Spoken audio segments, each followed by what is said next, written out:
G, all students, am I audible?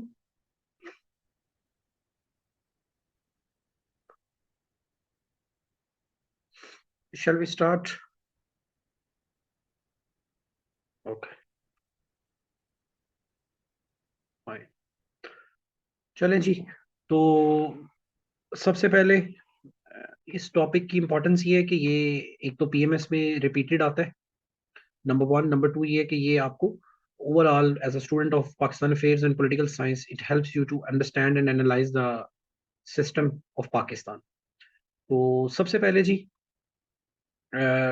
इसमें हमारा जो मेन फोकस है दैट इज ऑन फंक्शनलिज्म। तो ये बात याद रहे कि this is one approach to see the politics। ठीक है। और इससे पहले जो अप्रोच चल रही थी दैट वाज इंस्टीट्यूशनल अप्रोच।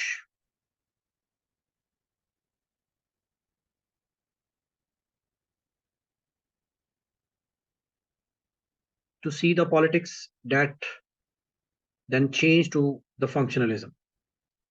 तो इसमें सबसे पहले आप ये अंडरस्टैंड कर लीजिए कि क्या मीनिंग क्या है।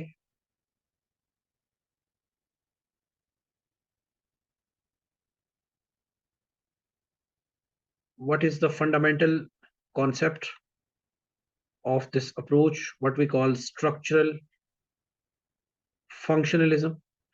इसको सबसे पहले अंडरस्टैंड कर लेते हैं। तो आलमंड के मुताबिक किसी भी कंट्री का जो पॉलिटिकल सिस्टम है, जिसको हम इन जनरल पॉलिटिकल सिस्टम कहते हैं, वो उस सिस्टम के जितने भी कंपोनेंट्स हैं, उसके जितने भी ऑर्गन्स हैं, उसके जितने भी स्ट्रक्चर्स हैं, उन स्ट्रक्चर्स के जो आपस में इंटर रिलेटेड फंक्शंस हैं, उनको हम पॉलिटिकल सिस्टम कहते हैं। सो political system is a set of inter related functions.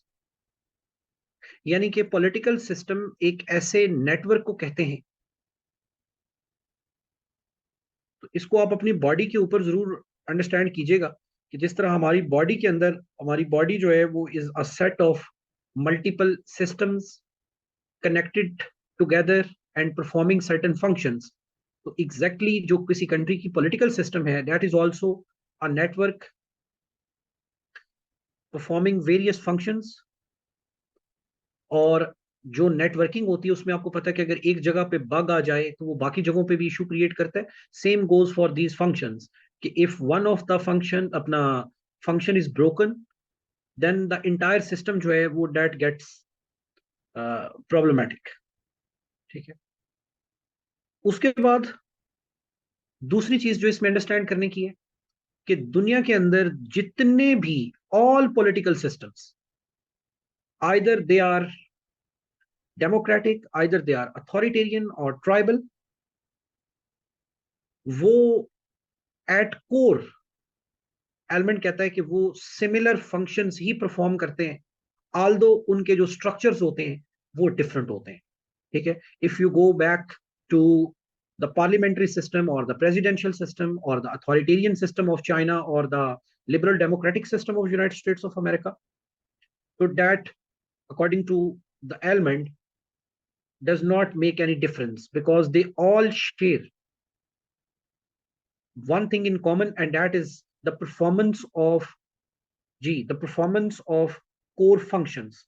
So core functions जो हैं they remain the same, meanwhile their structures are different। और इसके बाद दूसरी चीज, तीसरी चीज जो इसमें आपको याद रखनी है कि ये जो फंक्शंस होते हैं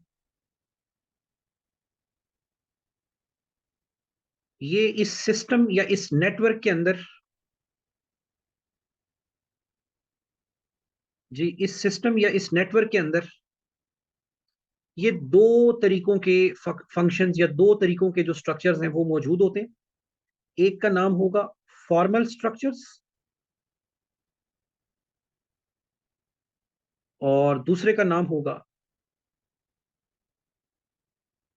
इनफॉर्मल स्ट्रक्चर। जी, formal structures and informal structures या इंस्टीट्यूशंस। ठीक है। अगर हम फॉर्मल की बात करें तो किसी भी पॉलिटिकल सिस्टम में आपको पता है एग्जेक्टिव मौजूद है, लेजिस्लेचर मौजूद है, जुडिशरी मौजूद है। ये उसके फॉर्मल इंस्टीट्यूशंस हैं। और दूसरी तरफ अगर हम इनफॉर्मल की बात करें तो उसमें आपकी जो है क्या कहते हैं प्रेशर ग्रुप्स हैं, एलीट्स हैं, मिलिट्री है, सिविल सोसाइटी है, मीडिया है। तो ये तमाम चीजें जो हैं ये basically part and parcel of a political system होती है, while they all collectively perform few functions. ठीक है।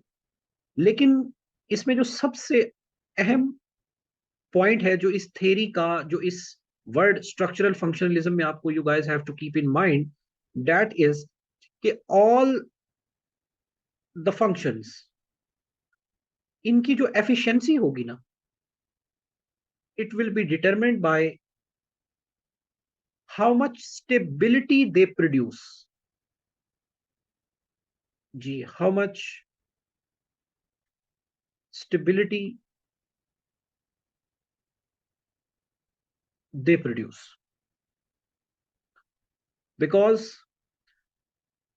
जितना ज्यादा आपके ये स्ट्रक्चर्स, ये इंस्टीट्यूशंस ऑपरेट करेंगे इन अ बैलेंस वे, तो जितना ज्यादा ये बैलेंस्ड करेंगे उतने ही ज्यादा इनके जो फंक्शंस होंगे वो बैलेंस्ड भी होंगे और एफिशिएंट भी होंगे। तो ये बैलेंस और एफिशिएंसी जो है ये स्टेबिलिटी प्रोड्यूस करेगी। लेकिन अगर बैलेंस नहीं होगा, उसकी बजाय इम्बैलेंस होगा, इनएफिशिएंसी होगी, तो उसका अल्टीमेट जो नेट प्रोडक्ट होगी वो किसी भी कंट्री के अंदर इंस्टेबिलिटी की सूरत में वो बाहर आएगी। ओके। अच्छा जी, अब आते हैं कि कितनी तरह के जो फंक्शंस हैं वो कोई भी सिस्टम जो है वो परफॉर्म करता है। तो इसके लिए फिर अब हम आगे बढ़ते हैं and we try to understand the first proper type of functions which is called input functions.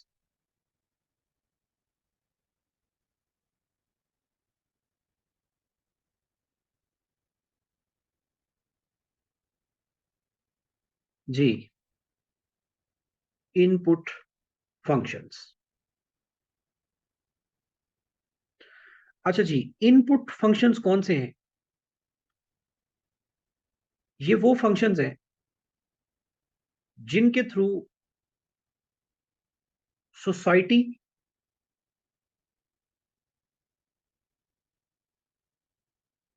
अपनी डिमांड्स को, अपनी नीड्स को, अपने इश्यूज को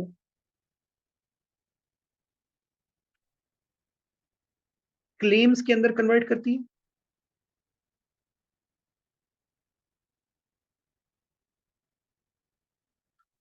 जी, और ये क्लेम्स जो हैं ये सिस्टम के अंदर इंजेक्ट किए जाते हैं, क्योंकि ऊपर इनपुट है ना।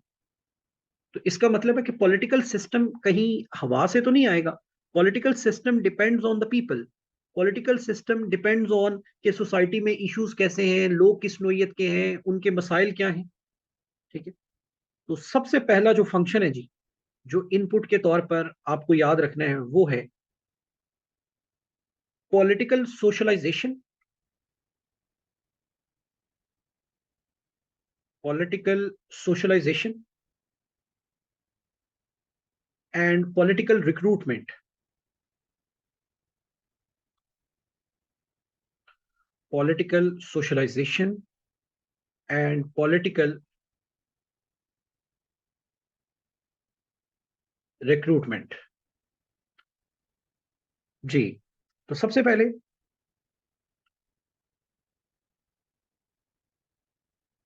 कोई भी पॉलिटिकल सिस्टम है वो क्या करेगा, वो अपने जो लोग हैं, जो सोसाइटी है, उसके अंदर रहने वाले जितने भी लोग हैं, जी जितने भी रहने वाले लोग हैं, वो वन वे और द अदर वे उस सिस्टम के साथ मिलके सोशलाइज होंगे। ठीक है, जिससे एक पॉलिटिकल कल्चर क्रिएट होगा, एक पार्टिसिपेटरी पॉलिटिकल कल्चर क्रिएट होगा। लोग उस सिस्टम के अंदर हिस्सा बनेंगे। ठीक है, लोग, people would be active part and parcel. खास तौर पर डेमोक्रेटिक जो सिस्टम्स होते हैं, अगर आप उनको अंडरस्टैंड करें, तो जो सिटीजन होते हैं वो एक्टिव होते हैं, वो पार्टिसिपेंट होते हैं, वो अपने राइट्स एंड ड्यूटीज को से आगाह होते हैं, वो सिस्टम के साथ अटैच होते हैं।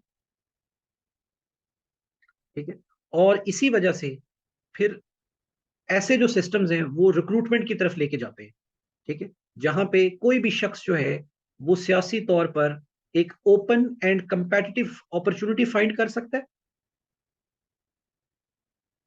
जी, ओपन एंड कंपेटिटिव, जी, वो सिस्टम फाइंड कर सकता है।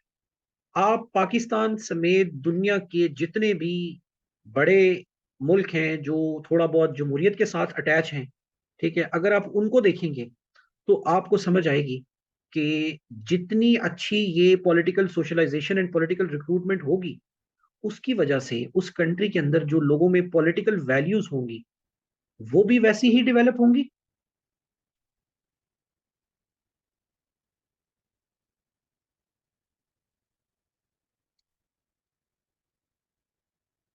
जी, ऐसी वैल्यूज डेवलप होंगी और उसी तरह की लोगों के अंदर लीडरशिप क्रिएट होगी।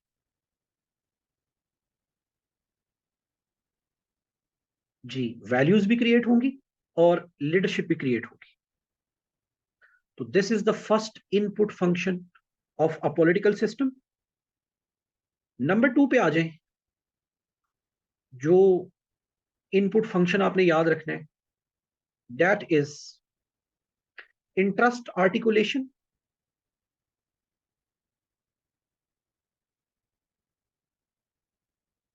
जी, इंटरेस्ट आर्टिकुलेशन।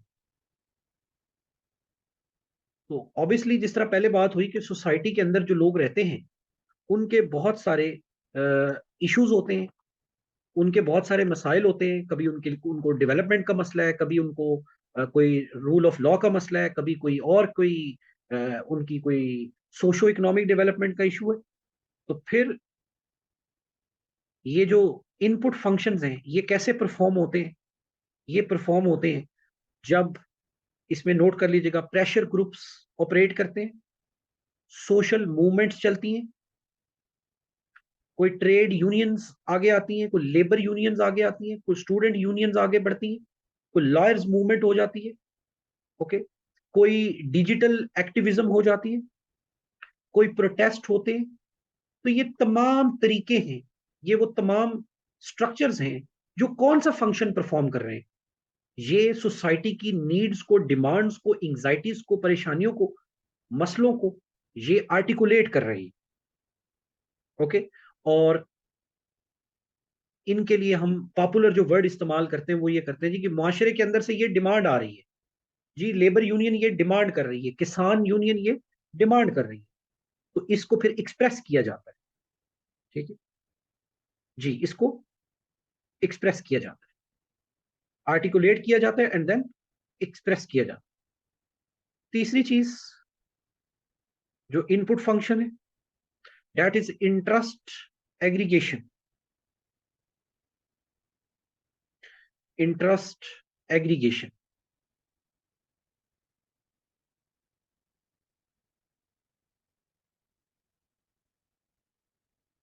Interest aggregation. अब इंटरेस्ट एग्रीगेशन क्या है?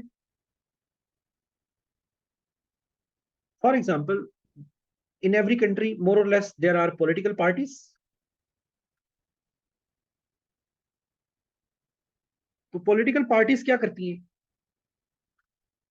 कि वो इन इंटरेस्ट की, ये जो आर्टिकुलेटेड इंटरेस्ट होते हैं, ये जो डिमांड्स होती हैं, उनको वो गैदर करते हैं। ओके, उनके साथ वो थ्राइव करते हैं, उनको वो गैदर करते हैं। और उसके बाद उसको एग्रीगेट करते हैं और उसको सिस्टम के अंदर किसी पॉलिसी की फॉर्म में एक्सप्रेस करते हैं, या उसको उसकी जो उसको एक पॉलिसी ऑप्शन के अंदर कन्वर्ट करते हैं। ठीक है जी। उसके बाद नंबर 4, पॉलिटिकल कम्युनिकेशन। ये चौथा फंक्शन है, पॉलिटिकल कम्युनिकेशन। जी। अब पॉलिटिकल कम्युनिकेशन का क्या मतलब है कि रोज लोगों के क्या मसाइल हैं, लोगों की क्या इश्यूज हैं, लोगों के क्या इंटरेस्ट हैं, ठीक है, सोसाइटी में क्या प्रॉब्लम चल रहे हैं। तो ये सारी की सारी चीजें जो हैं, ये सिस्टम के और सोसाइटी के दरमियान रोज कम्युनिकेट भी तो होनी है ना। तो ये कम्युनिकेशन जो है ये क्यों जरूरी होती है, ताकि आपने कोई डिमांड हुई है सिस्टम से, तो आपने ये भी देखना है कि आगे से सिस्टम ने उसको रिस्पॉन्ड किया कि नहीं किया। ठीक है, ताकि आपको अपने उस इशू के ऊपर फीडबैक भी मिले। ठीक है, ताकि उसकी अकाउंटेबिलिटी भी हो सके।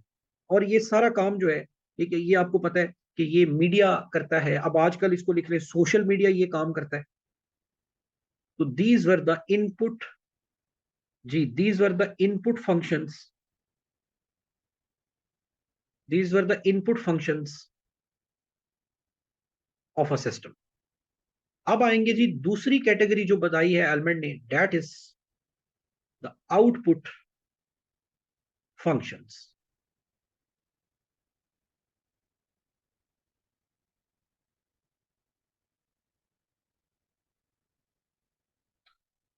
जी, पहले इनकी डेफिनेशन लिख लें। Output functions are the processes through which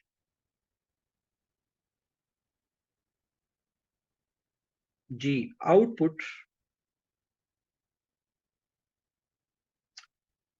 functions are the processes through which the political system converts demands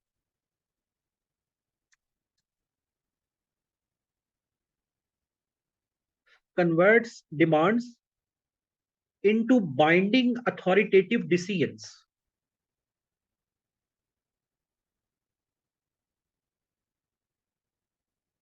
Output functions are the processes through which the political system converts the demands into binding authoritative decisions.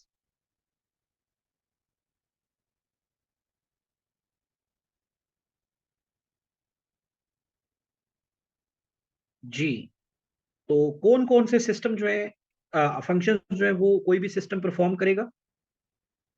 तो सबसे पहला और सबसे जरूरी, rule making. ठीक है, society ने मुख्तलिफ चैनल्स के थ्रू, मुख्तलिफ स्ट्रक्चर्स के थ्रू सिस्टम को बता दिया कि भाई हमें ये लॉ चाहिए, हमें ये पॉलिसी चाहिए, हमारी ये बिजली की कीमत कम होनी चाहिए। ठीक है, ये सोसाइटी में फला वायलेंस हो गया है, तो इसके खिलाफ क्या आप करोगे, ये टेररिज्म से हम तंग आ गए, ये गुर्बत से हम तंग आ गए। तो फिर सिस्टम जो है उसका जवाब कैसे देगा, वो ऑब्वियसली उन डिमांड्स के ऊपर रिस्पॉन्स देगा। और वो रिस्पॉन्स प्राइमरीली लॉज की सूरत में और पॉलिसीज की सूरत में हो। That is what we call the output functions. यानी कि अब आपने सिस्टम के अंदर अपनी डिमांड्स को इनपुट दे दिया। ठीक है, एंड नाउ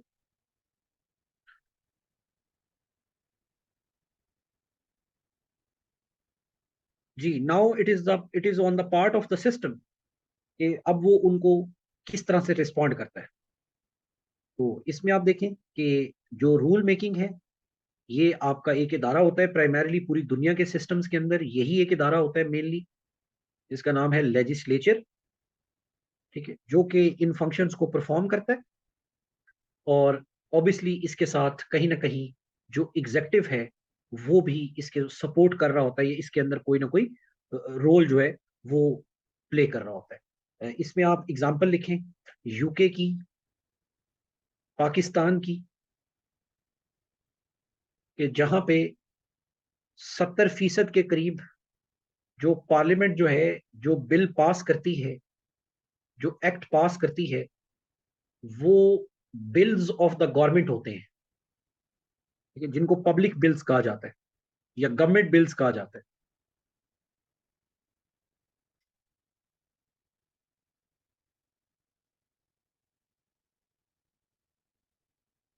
जी, नंबर 2 पे कौन सा फंक्शन परफॉर्म करने?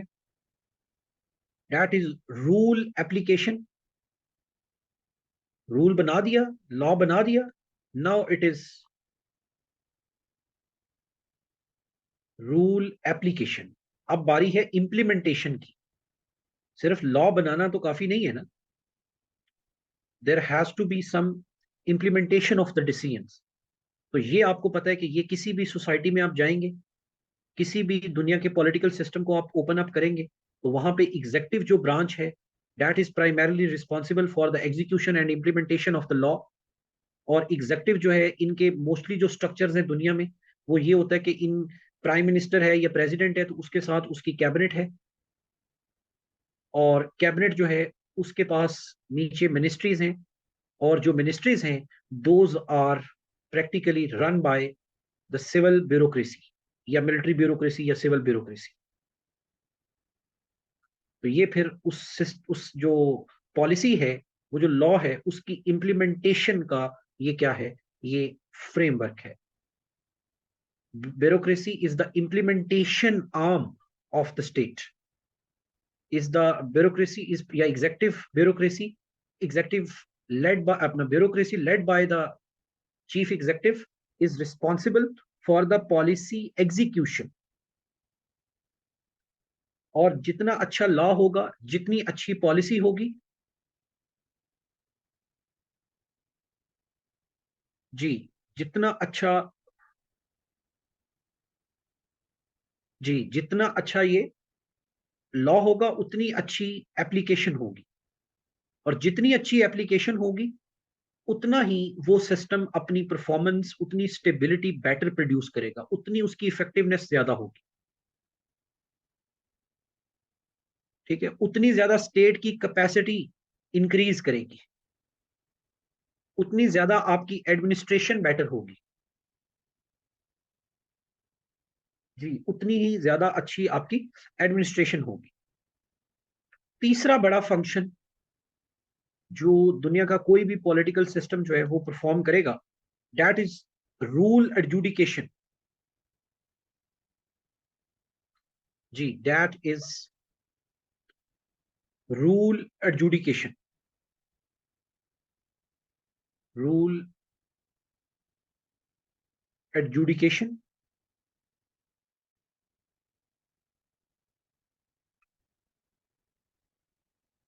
तो रूल एडजुडिकेशन का मतलब क्या है? क्योंकि जब आप इतने बड़े लेवल पे लॉज बनाएंगे, उनको इंप्लीमेंट करेंगे, तो you would always need some sort of interpretation.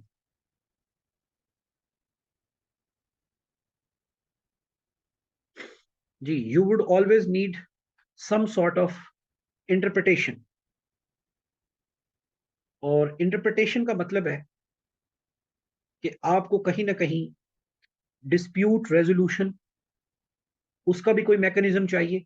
तो ये ज्यादातर आपको पता है कि दुनिया के तमाम कंट्रीज में ये वाला जो फंक्शन है, ये मोस्टली जुडिशरी परफॉर्म करती है, जो लॉ को इंटरप्रेट करती है और सोसाइटी में डिस्प्यूट रेजोल्यूशन का काम करती है। ठीक है, और इसकी इसकी जरूरत क्यों है, इसकी इंपॉर्टेंस क्या है? क्योंकि ये किसी भी मामले की लीगैलिटी को डील कर रहे होते हैं। तो जब कोई भी मामला बाय लॉ बिल्कुल ठीक हो, तो उसकी लेजिटिमेसी इंक्रीज हो जाती है। और अगर वो मामला बाय लॉ ठीक ना हो, तो फिर उसकी जो लेजिटिमेसी है वो खराब हो जाती है। और जब लेजिटिमेसी खराब हो जाती है, तो फिर वो लॉ हो, वो कोई पॉलिसी हो, वो अंडरमाइन हो जाएगी। जी, और जब वो अंडरमाइन होगी, जी, और जब वो अंडरमाइन होगी, तो इसका मतलब है कि उस कंट्री के अंदर जस्टिस सिस्टम जो होगा वो इरोड होगा, लोगों का उस सिस्टम के ऊपर जो ट्रस्ट है वो इरोड होगा, और ओवरऑल उस सिस्टम की जो लेजिटिमेसी है, दैट विल बी चैलेंज्ड। और अगर वो जुडिशरी अपना काम ठीक कर रही है, कंट्री के अंदर चीजें बाय लॉ बाय बुक चल रही हैं, वो लीगल है, वो लेजिटिमेट लेजिटिमेट है, तो फिर उसी कंट्री का जो सिस्टम है, ठीक है, वो क्या है, वो क्या कहते हैं, बिल्कुल एक डिफरेंट तरीके से जो है वो परफॉर्म कर रहा होगा। अच्छा जी, अब हम जरा आएंगे थोड़ा सा, इसमें हमने कुछ एग्जांपल्स देनी है, क्योंकि यहां तक तो ये सवाल जो है इसमें कोई एज सच कोई क्रिएटिव पार्ट नहीं है। ठीक है, तो सबसे पहले हम इसमें अगला जो एलिमेंट बनाएंगे वो डेवलप करेंगे कि ये जो फंक्शनलिज्म है, इनकी जो परफॉर्मेंस है, performance of functions, performance of functions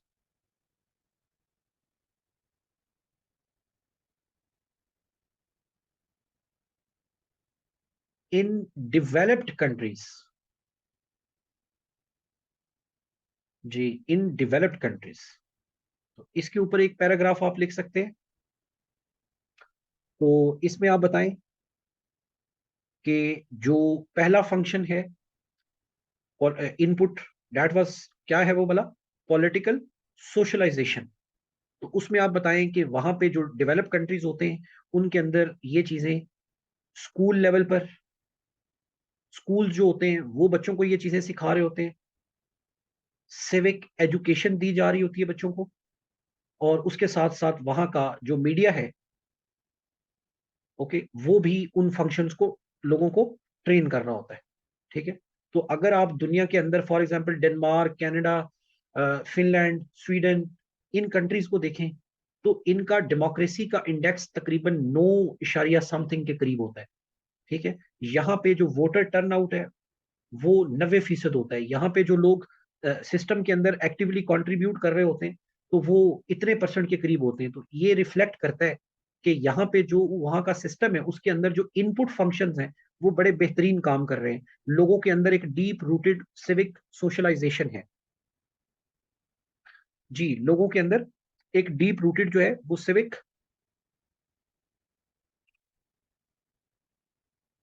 जी, लोगों के अंदर एक डीप रूटेड जो है वो सिविक सेंस है, एक सिविक जो है वो सोशलाइजेशन है, एक सिविक सेंस है लोगों के अंदर जो डेवलप्ड हुई है। इसी तरह जी नंबर 2 पे आ जाए तो interest aggregation, that is the second function, interest ए से एग्रीगेशन। ठीक है, ये कौन करता है, ये ऑब्वियसली ट्रेड यूनियंस करेंगी, एनजीओज हैं। यूनाइटेड स्टेट्स ऑफ अमेरिका में लॉबी सिस्टम बड़ा स्ट्रांग है। जी, वेरियस लॉबीज हैं, प्रेशर ग्रुप्स हैं जो इंटरेस्ट एग्रीगेशन के अंदर रोल परफॉर्म करते हैं। तो इसका मतलब है कि आप दुनिया में यूएस की मिसाल ले लें, कोई भी और कंट्री की मिसाल ले लें, तो वहां पे आपको पाकिस्तान की मिसाल या डेवलप्ड चूंकि वर्ल्ड की मिसाल ले रहे हैं हम, तो यहाँ पे आप देखेंगे तो इंटरेस्ट आर्टिकुलेशन के अंदर ये जितने भी एनजीओज हैं या लॉबी ग्रुप्स हैं या प्रेशर ग्रुप्स हैं, they have a very very massive role to play. ठीक है, इसी तरह अगर आउटपुट फंक्शंस की बात करें तो रूल मेकिंग डेवलप्ड वर्ल्ड के अंदर बड़ी स्टेबल रूल मेकिंग है। यानी कि वहां पे अब ये वाली डिबेट खत्म हो चुकी है कि who is sovereign. Mostly develop country ने अपने जो किंग थे, मोनार्क थे, उनको काबू कर लिया हुआ है। अब वहां पे पार्लियामेंट सुप्रीम है, रेगुलर वो फंक्शंस परफॉर्म करते हैं, अपने लॉज बनाते हैं। तो पार्लियामेंट जो है वो सॉवरन है और वो रेगुलरली क्या करती है, अपने जो है वो लॉज बनाती है। ओके, इसी तरह वहां की जो एग्जेक्टिव ब्रांच है, तो वहां की जो ब्यूरोक्रेसीज हैं वो ट्रेंड हैं। ठीक है, वो लॉ के अंडर अपनी जो है उनकी ट्रेनिंग वो है, तो वो अंडर द लॉ रह के एक स्टेबल अपना जो कोहेरेंट सिस्टम है, ठीक है, वो एग्जीक्यूट करते हैं। क्योंकि मैक्स वेबर जो है उसका मॉडल है ना मॉडर्न ब्यूरोक्रेसी का। तो bureaucracy has to be rational, number 2 lawful, and number 3 impersonal. Impersonal, lawful, ठीक है। तो ये जो अपना ब्यूरोक्रेसीज हैं डेवलप्ड वर्ल्ड के अंदर, वो भी अब कोई बहुत ज्यादा कह लें उनमें फ्लक्चुएशन नहीं है, या वहां ये जंग नहीं चल रही होती कि देखिए जी ये फला ऑफिसर जो है ये बाय लॉ चला गया है, लॉ के बाहर चला गया है, तो इसके खिलाफ क्या करना है क्या नहीं करना। 99% वहां सिस्टम जो है वो स्टेबिलिटी के साथ चलते रहते हैं। और इसी तरह आखिरी जो फंक्शन है रूल एडजुडिकेशन का, तो वो जुडिशरी है। तो ज्यादातर इन कंट्रीज में पॉलिटिकल स्टेबिलिटी होती है, और अगर कोई मसले मसाइल आए भी तो उसके लिए ये है कि जो जुडिशरी है वो इन कंट्रीज ने अब काफी हद तक इंडिपेंडेंट जुडिशरी का कॉन्सेप्ट जो है, जी, एक इंडिपेंडेंट जो फंक्शन है, एक इंडिपेंडेंट अपनी एग्जिस्टेंस है वो क्रिएट कर ली है, और ये आजादी के साथ अपने फैसले देते हैं। और यही वजह है कि जितनी दुनिया में ये डेवलप्ड वो हैं, क्या कहते हैं, कंट्रीज हैं, वहां के पॉलिटिकल सिस्टम स्टेबिलिटी प्रोड्यूस करते हैं, long term sustainable political stability produce करते हैं, क्योंकि उनके ये जो स्ट्रक्चर्स हैं, they have started performing these functions very well. और इधर ही आपने थोड़ा सा यहाँ पे पाकिस्तान की बात कर दें कि performance of the functions in the developing world, ये हेडिंग बना लीजिए, परफॉर्मेंस ऑफ द फंक्शंस, जी, in the developing political system, और आगे आप लिख सकते हैं Pakistan.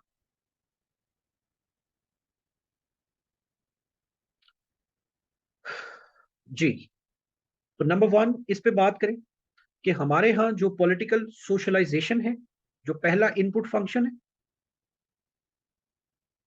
Socialisation, that is mainly done through the biradari networks,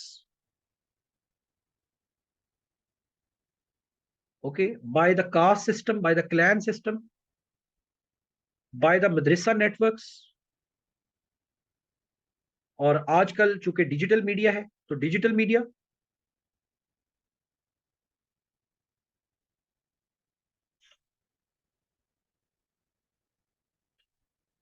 ji, digital media, और इसी तरह जो इंटरेस्ट आर्टिकुलेशन है, तो वो पाकिस्तान में बड़ी हद तक जो है that is done through street protests, dharnas, आजकल डिजिटल एक्टिविज्म। इसी तरह जो इंटरेस्ट एग्रीगेशन है, that is mainly done by the political parties, लेकिन वो पॉलिटिकल पार्टीज जो है वो डायनेस्टिक हैं, उसके अंदर इलेक्टेबल्स होते हैं। इसी तरह जो रूल एप्लीकेशन है, सॉरी, रूल मेकिंग है, तो पाकिस्तान के अंदर आपको पता है कि पार्लियामेंट जो है वो इज वीक, एग्जेक्टिव डोमिनेंट रहता है। तो पार्लियामेंट जो है वो एक मार्जिनलाइज्ड उसका रोल होता है, डेफिशिएंसी होती है उसके अंदर, और एग्जेक्टिव डोमिनेंस होती है। इसी तरह अगला रूल एप्लीकेशन है, तो रूल एप्लीकेशन जनरली तो it is done by the adjective branch, but Pakistan के अंदर आपको पता है कि हमारी जो सिविल ब्यूरोक्रेसी है और मिलिट्री ब्यूरोक्रेसी है, they are very much powerful, ठीक है, तो वो एक पॉलिटिकल रोल भी परफॉर्म कर रहे होते हैं अलोंग विद द वो जो वेबेरियन डेमोक वो है ना ब्यूरोक्रेसी के, जो इम्पर्सनल होगी, लॉफुल होगी, रैशनल होगी। तो पाकिस्तान के अंदर bureaucracy is neither rational nor impersonal and nor lawful, because वो फंक्शन ही ऐसा परफॉर्म करते हैं, सिस्टम के अंदर उनकी स्ट्रक्चरल एम्बेडमेंट इतनी डीपर है कि वो they have a very very massive role to play.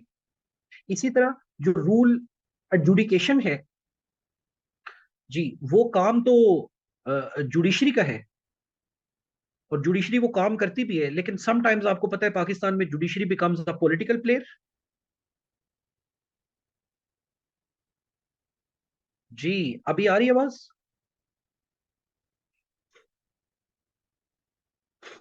जी, जल्दी बताइएगा।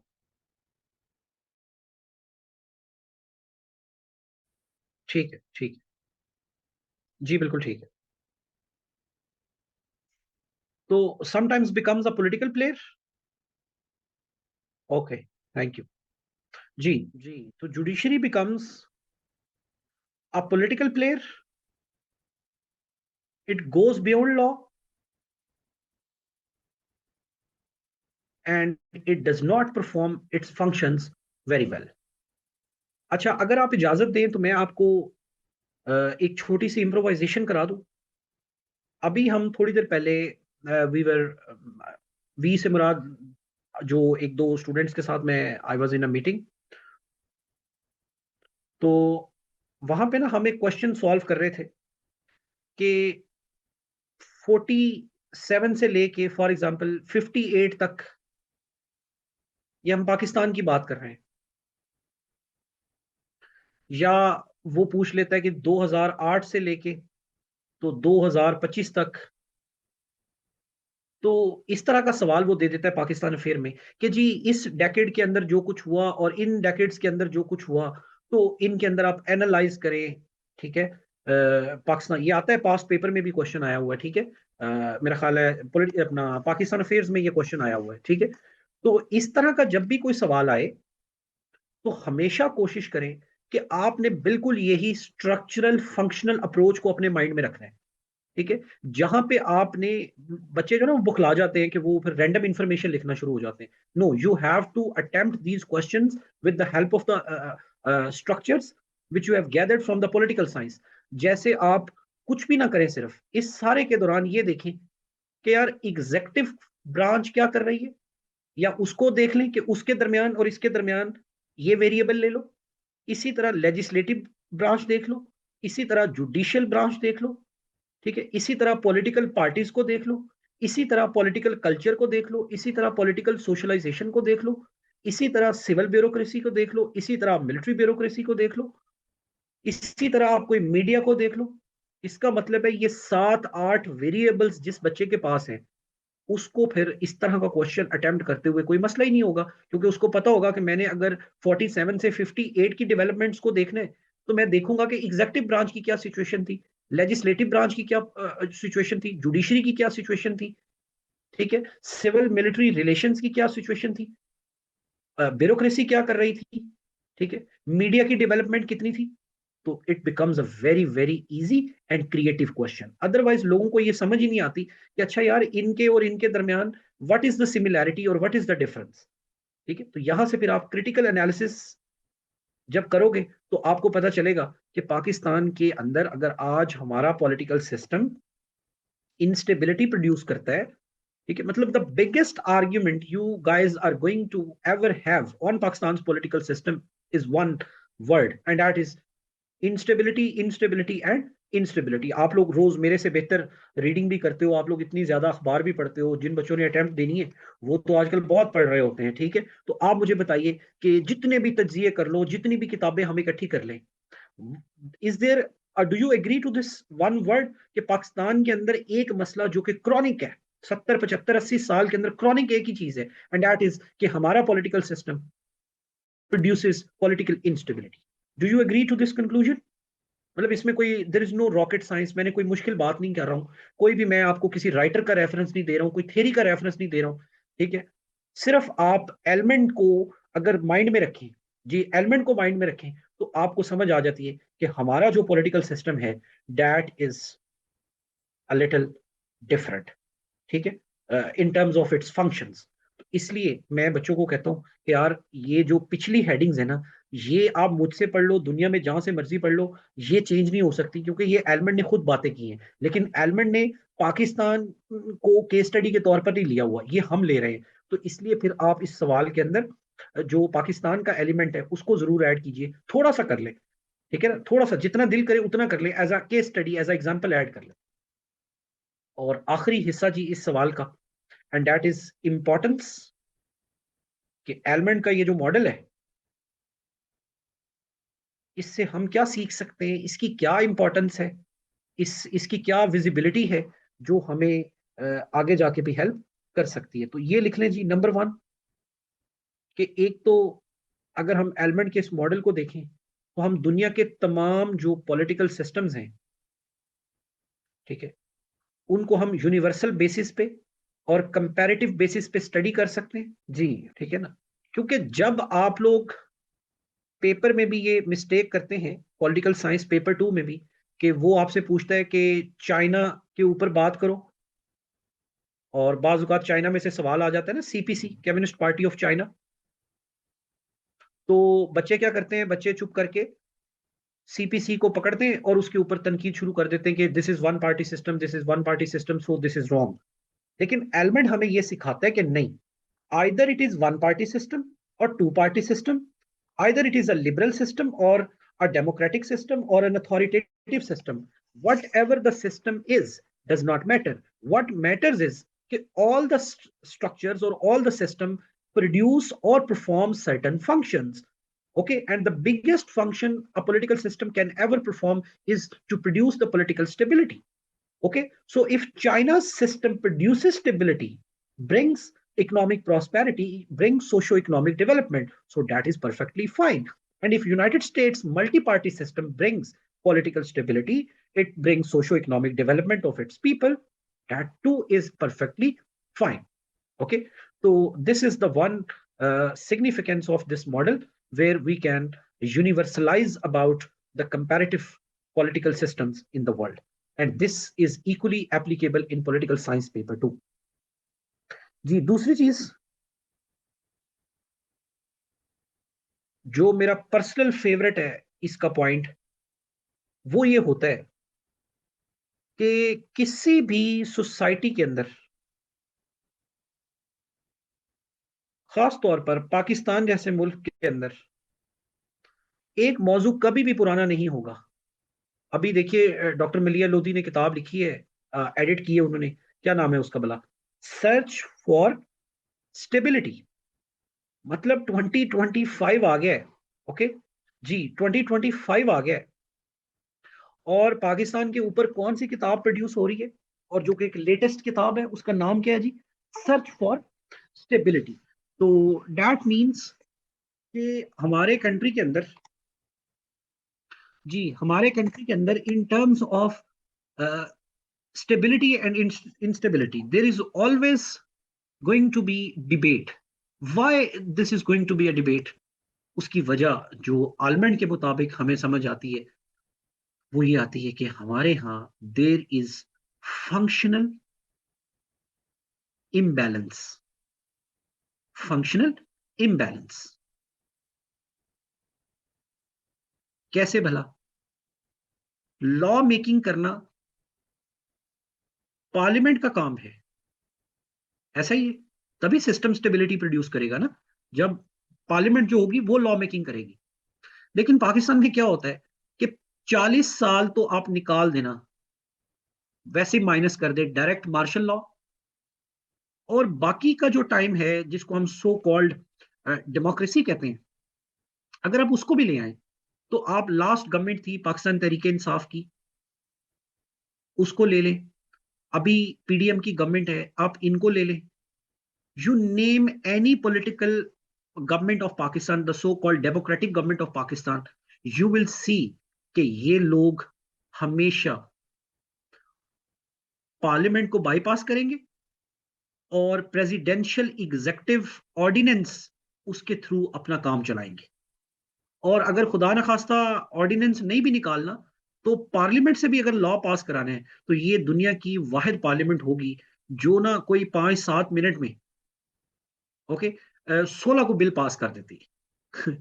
और इसमें आप मिसाल भी दे सकते हैं कि 26वीं तरमीम और 27वीं तरमीम,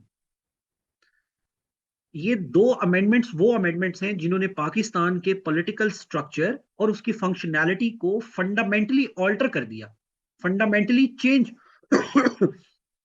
फंडामेंटली ऑल्टर कर दिया, चेंज कर दिया। लेकिन ये एक बिल्ली चूहे का खेल चलता रहा, यानी कि कल अमेंडमेंट आ रही है, तो उससे 2 दिन पहले गवर्नमेंट के कोई मिनिस्टर्स बैठे होंगे टीवी पे, वो कहेंगे हाँ जी, सुनने में तो आ रहा है कि अमेंडमेंट आ रही है, हो सकता है अमेंडमेंट आ जाए। मेरी बात आप फॉलो कर रहे हैं? तो दैट शोज कि हमारी जो पार्लियामेंट है, okay, that has been undermined. और इसके मुकाबले में जो जुडिशरी है, ओके, जो एग्जेक्टिव ब्रांच है, दे हैव टेकन, जिसको कहते हैं डोमिनेंस है।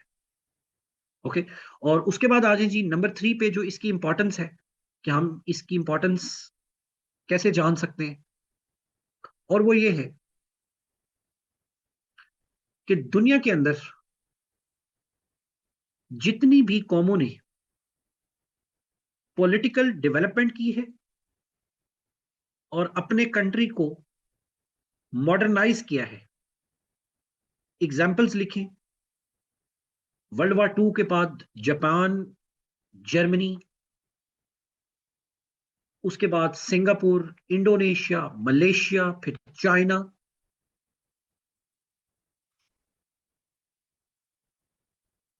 ये सारे कंट्रीज, इनके आप पॉलिटिकल मॉडल्स देखेंगे एक दूसरे से डिफरेंट हैं। जी, एक दूसरे से डिफरेंट हैं। लेकिन अगर आप इनकी डेवलपमेंट देखेंगे, इनकी मॉडर्नाइजेशन देखेंगे, तो आज ये कंट्रीज दुनिया के अंदर एक बड़ा बेटर रोल परफॉर्म कर रहे हैं। तो उसकी वजह क्या है? उसकी वजह यही है, जो एलमंड की थ्योरी से हम सीखते हैं, कि अगर आपके पॉलिटिकल जो सिस्टम है, स्ट्रक्चर्स हैं, if they perform their functions very well, if your people are active, okay, if your trade unions, your labor unions, they are active, if your political parties are working, if your parliament is working, if your executive branch is working, okay, if your judiciary is working, if your bureaucracy is working, if all these elements of a political system are working in harmony, so that means that there would be harmony of their functions, and harmony of the functions would produce stability. तो ये पाकिस्तान जैसे countries को इसकी बड़ी significance समझ में आनी चाहिए, कि जब तक आप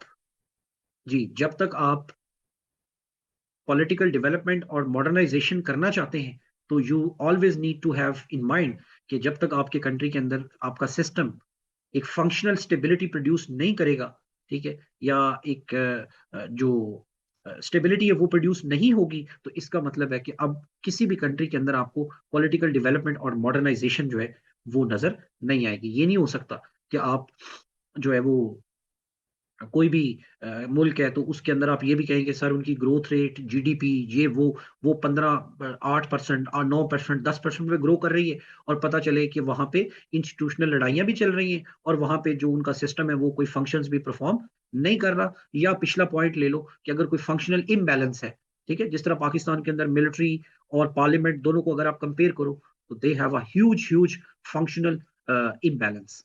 ओके, तो this is how you can attempt और एनालाइज दिस क्वेश्चन। ठीक है, आई होप कि ये जो है ये आपके लिए काफी हेल्पफुल होगा, और अब आप पाकिस्तान का भी जो है वो पार्ट उसको बेहतर अंदाज में कर पाएंगे। ठीक है, और अभी मैं जी इसका जो पार्ट 2 है इस लेक्चर का वो स्टार्ट करने लगा हूँ। ओके, एंड दैट इज कि वैसे तो हम बात कर ही रहे हैं पाकिस्तान पे, लेकिन इसको आज मैंने बाकायदा एजेंडे का हिस्सा बनाया है कि आप पाकिस्तान का जो पॉलिटिकल सिस्टम है उसको अगर गैब्रियल एलमंड की ये जो स्ट्रक्चरल फंक्शनलिज्म है उस लेंस के थ्रू स्टडी करें। ओके, तो फिर उसको हम किस तरीके से लेके चल सकते हैं। तो हम सिर्फ एक जी ऑनलाइन स्टूडेंट्स, चल भाई, तो इसका टाइटल आप बना लें कि पाकिस्तान के पॉलिटिकल सिस्टम की वीकनेसेस क्या हैं, इश्यूज क्या हैं, प्रॉब्लम्स क्या हैं। ओके,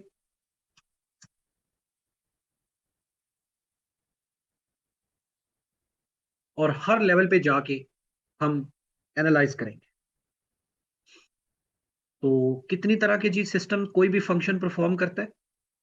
दो तरह के, एक input and number two output. ये सिर्फ मैं आपकी सहूलत के लिए यहाँ पे लिख रहा हूँ ताकि आपको भूले ना। अदरवाइज जब पाकिस्तान पे कोई अप्लाइड क्वेश्चन आप करें पाक फेयर में या ऐसे में या कहीं पे भी, तो वहां फिर ऑब्वियसली ये लिखने की हमें जरूरत नहीं है, ये तो हम सिर्फ सीख रहे हैं तो इसलिए यहाँ पे लिख सकते हैं। ठीक है, तो सबसे पहली चीज कि पाकिस्तान के सिस्टम ने जो इनपुट फंक्शंस हैं वो भी सही परफॉर्म नहीं किए। इसलिए हम कहेंगे, जो हमारा थीसिस है वो ये है कि पाकिस्तान का political system produces dysfunctional input functions. कैसे? तो नंबर वन, हमें बात करनी पड़ेगी पॉलिटिकल सोशलाइजेशन की।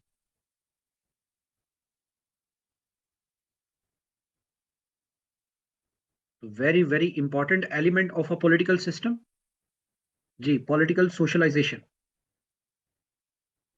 तो बजाय कि किसी कंट्री के अंदर कोई फॉर्मल सिविक ट्रेनिंग हो शहरियों की,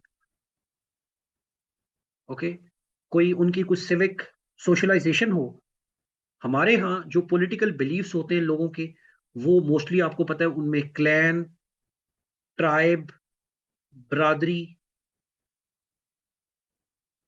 okay, dynastic relations, religious seminaries, patron client relation, ये वो वेरिएबल्स है ना जो पाकिस्तान की सिटीजन्स की, लोगों की बिलीफ को, लोगों की एप्टीट्यूड्स को शेप करती है। ठीक है, जिस तरह अभी आजकल पाकिस्तान में एक बहुत बड़ा एक इशू चल रहा है, जिसको वो बच्चे का नाम क्या था, ममदानी, क्या नाम है, जोरानी ममदानी, क्या नाम है उसका, तो जिसका आर्टिकल का बड़ा फेमस चल रहा है निजाम, तो जोरैन जी। तो उस पे मेरी एक अपनी बड़ी अनपॉपुलर सी राय है, वो मैं अभी तो नहीं उस पर डिटेल में बात करूंगा, लेकिन मैं सिर्फ इशारतन ये जरूर कहूंगा कि भाई शऊर में ना और शोर में बड़ा फर्क होता है। ठीक है, तो शोर जो है वो शऊर की एक पहली सीढ़ी हो सकता है, ओके, उसकी बुनियाद हो सकता है, लेकिन वो कभी भी मुकम्मल शऊर नहीं हो सकता। तो मेरे ख्याल में पाकिस्तान के अंदर इस टाइम एक बहुत बड़ा तबका है माशरे का, ठीक है, जो डिजिटल मीडिया के थ्रू सोशलाइज हुआ है। ठीक है, जो डिजिटल मीडिया के थ्रू उसकी सोशलाइजेशन हो रही है और उसको पॉलिटिकल रियलिटीज पता चल रही हैं, और वो उसको नाम दे रहा है किसका, शऊर का। But I beg to differ.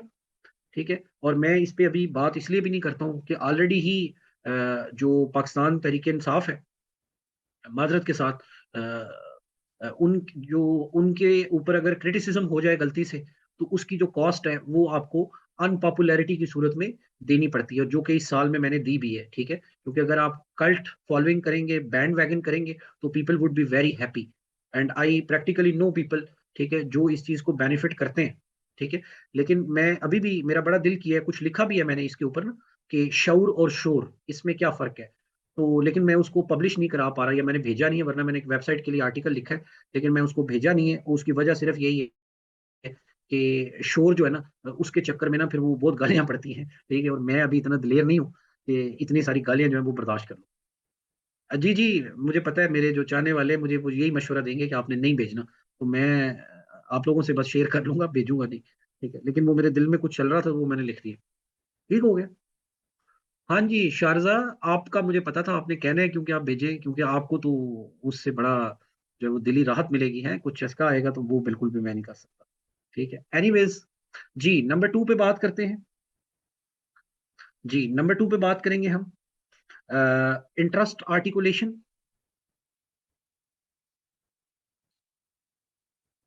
Interest articulation,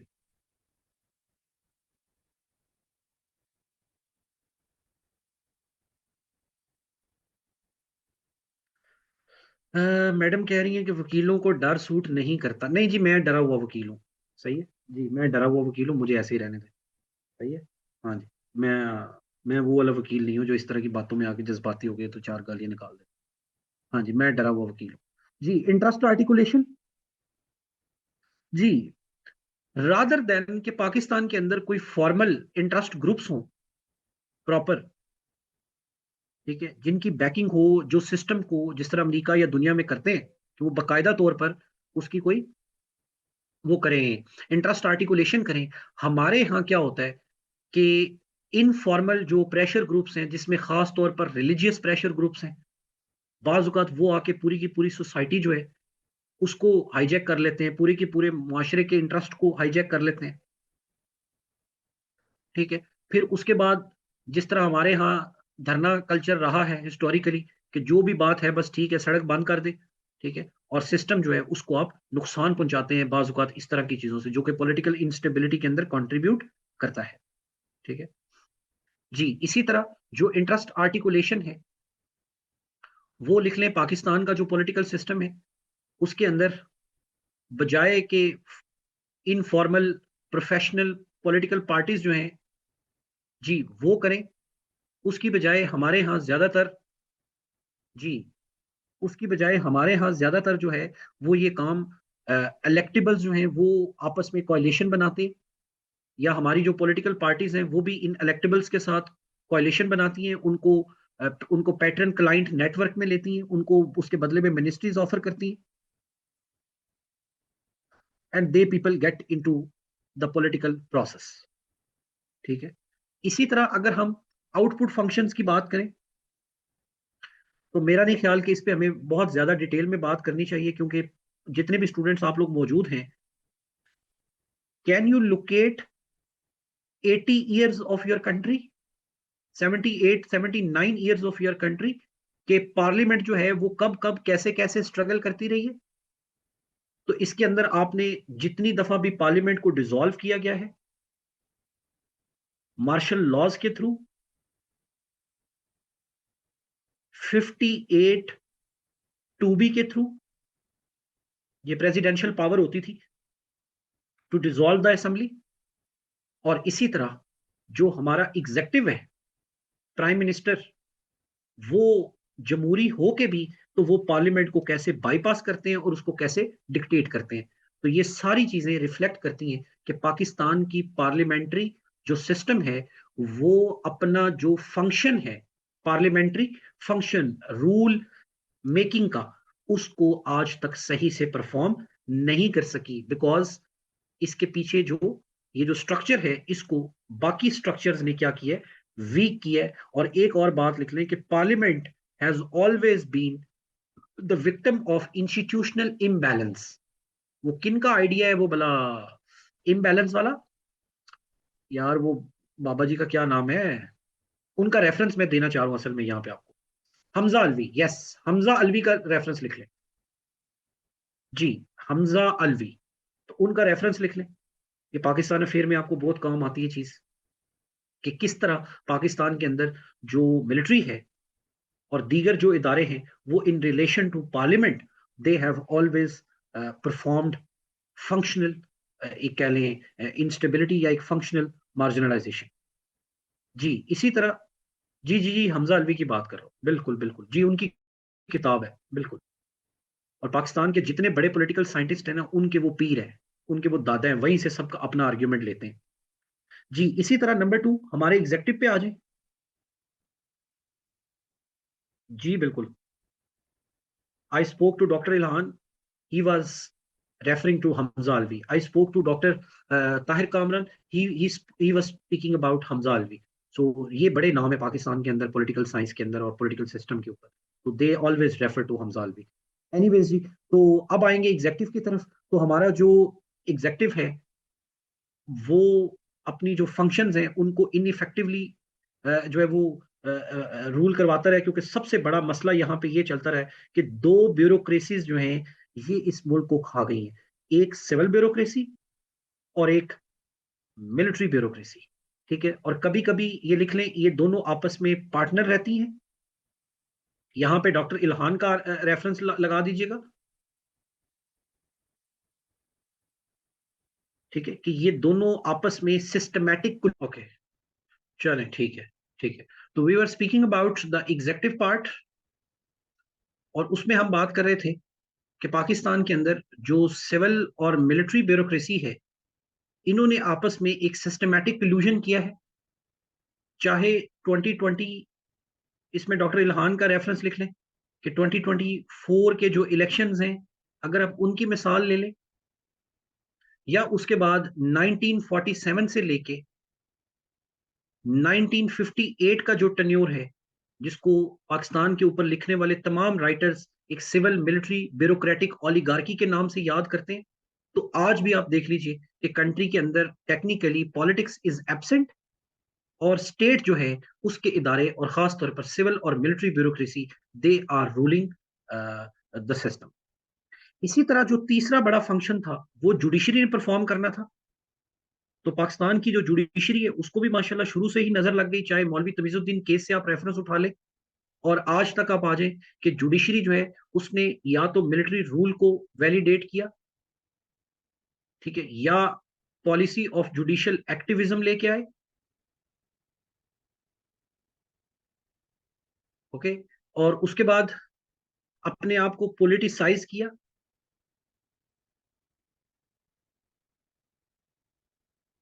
systematic engineering का हिस्सा बने।